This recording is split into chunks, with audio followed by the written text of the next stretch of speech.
What's up guys, it's CraftyFoxe and welcome back to the Minecraft Military Force, and today I wanted to show you guys my Sherman tanks.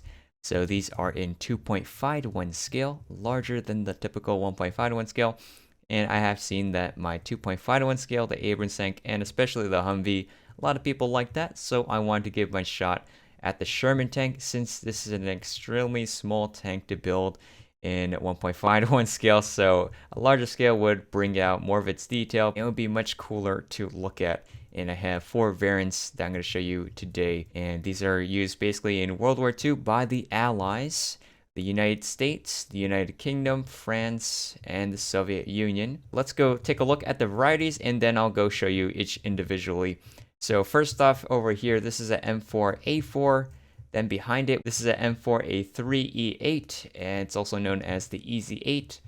And then behind it is the Sherman VC Firefly, which the British upgraded the gun. And then behind that is the famous tank from the movie Fury, which is actually a fictional tank, and it does have this rough appearance that's weathered, and that's kind of like what Hollywood did to it. But we'll get back to that when we go to that. The confusing thing about the Sherman tank, there is so many of these produced, over 49,000, so there's many variants. And what I did was I wanted to base these off of tanks that are preserved today. But the confusing thing about that is many of these tanks, they are painted in the US Army color scheme, but they are never actually used by the US Army since they have separate variants. So for example, this first tank, the M4A4, it's actually used by Britain, France, even China, and never the United States. The US Army did not use this in combat operations in Europe, but this model that I based it on is at the D-Day Center in Castletown at Portland, Dorset in England, and they painted it in the 743rd Tank Battalion scheme, and they called it Lucky. So yeah, it's a US Army tank, but the real life one, it was never used by the US Army. So that is confusing, but you know, we got the star, Army star, some number here in the back. And they also have this older suspension system, which is kind of like grills like this. An angle, you can see that is actually different from the HVSS, and we'll get to that on the next tank. It's also armed with a 30 cal machine gun. You can also add in a secondary gun here, but I omitted it since I think this kind of looks cooler.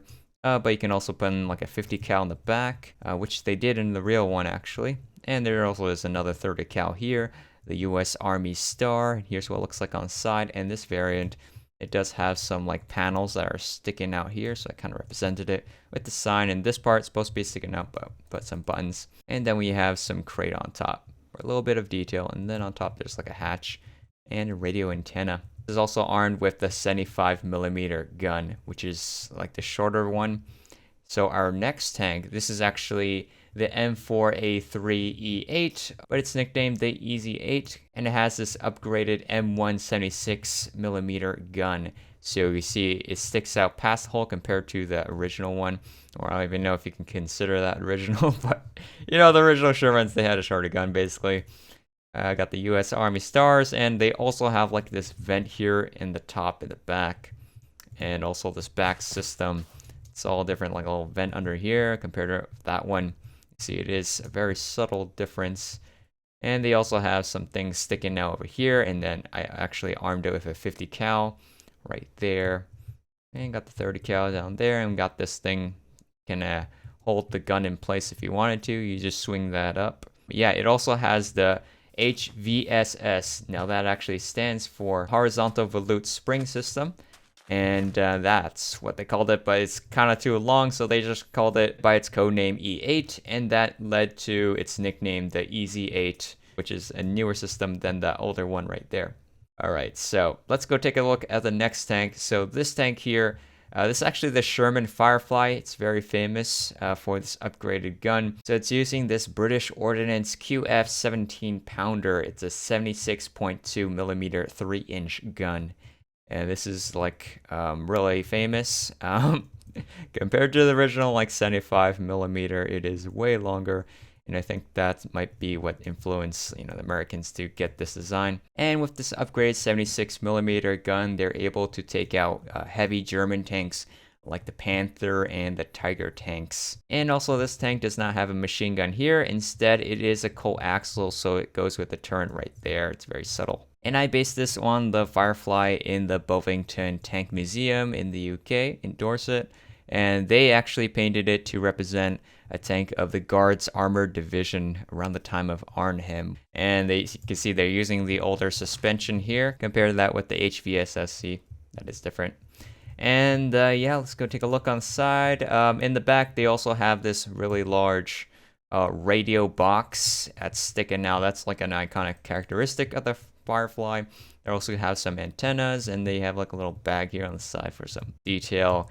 And here we have like the red marking for the insignia for the guards. They also do have like these bumps over here. Now notice like in the Easy 8, I just made it like flat across. They don't have the bump on the top. These ones do, just like the one in the front. But yeah, used by the United Kingdom. The US Army did not actually use the Firefly. I guess they want their own things, and this little skull here is actually supposed to be like a headlight or a light lamp. I've also noticed that there's like this little notches here on the side, so I'd added that. But yeah, here's a look at the back underside. Pretty skinny on top for that one compared to the other one.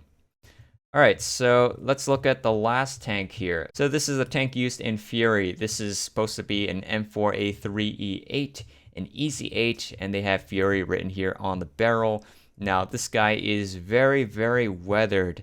If you can see, in the actual movie, they borrowed the tank from Bovington, and that was actually an M4A2, which the US Army did not really use that tank in Europe. I think they did use it with the Marines in the Pacific Theater, but yeah, it was close enough. They also had the HVSS, so it is an E8 with the new suspension springs, but also in the movie, some video out there, he says his friend also used this tank in the movie, so there might be like 2 tanks representing this tank, but that tank is actually the real M4A3E8. Now, you can see it's actually like very confusing to talk about it. I wish they would just simplify. So the one in Bovington was actually painted like a dark green, and then they overhauled it and they made it even darker. So they added all of these like weathering. They made like black spots. So I was actually confused because when I actually built this, originally I thought it was going to be like green like this, but no. If you actually look at the movie, it's like gray colored and black colored. It's really dark. And even if you look at LEGO models who have built this, like Brickmania, they also made it gray as well. I added some weathering for like the muds on the treads. Yeah, they added so much things to it, but maybe it's historically accurate. I don't know, because Fury, it was actually not based on a real life story or a real life tank, so they kind of made it up, but this is their version. So maybe they just made it darker just to look more grim or something like that. They have some logs here on the side, which are carried by some like ropes. We got the number here, and they have a bunch of supplies and like boxes on the back of this, or especially all around. And they believe they have like helmets too for some reason, all the way around as well. That's another thing. Here's what it looks like in the back, down underneath. And on top we have the 50 cal machine gun, and then the 30 cal right there. So this guy is actually really long. In the movie, you can actually see a guy. He's like standing behind the turret, so I guess you can fire like this. And here's what it looks like compared to like player scale. Like, I'm so short compared to this. And also another characteristic of the E8 is they have like this sloped back turret right here. I don't know if you can see it, it's kind of covering it up. But if you look at the original E8 here, we have like sort of like this slope here in the back. Compare that with like this one's more like flat down. You see, it is different. And here are the tanks in my World 1 developmental world where I actually build the tanks.